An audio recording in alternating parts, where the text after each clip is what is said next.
सालाबादप्रमाणे याही वर्षी अखंड हरिनाम सप्ताह भानशिवरा इथे आयोजित केलेला आहे आणि ते यात्रा महोत्सवाच्या आणि अखंड नारळ सप्ताहाच्या निमित्तानं 1 जानेवारी ते 8 जानेवारी हा कालावधी निश्चित करण्यात आलेला आहे आणि त्याप्रमाणे आपले सगळ्यांचे गुरुवर्य दिगंबर बाबाजी आराध्य यांच्या मार्गदर्शनाखाली आणि गुरुवर्य आदरणीय भास्करगिरी महाराज यांच्या मार्गदर्शनाखाली, त्याचप्रमाणे आपले सगळ्यांचे स्नेही आणि ज्योतिषाचार्य महंत आवरेज बाबा महाराज यांच्या प्रमुख उपस्थितीमध्ये या ठिकाणी आयोजित केलेले आहे. आपण सर्वजणांनी या ठिकाणी अखंड हरिनाम सप्त्याला येऊन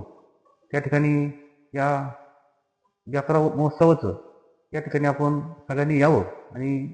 आपल्या सगळ्यांनी या महोत्सवामध्ये सहभागी होऊन या ठिकाणी या सोहळ्याचा आनंद घ्यावा अशी आपल्या सगळ्यांना या निमित्ताने मी विनंती करतो.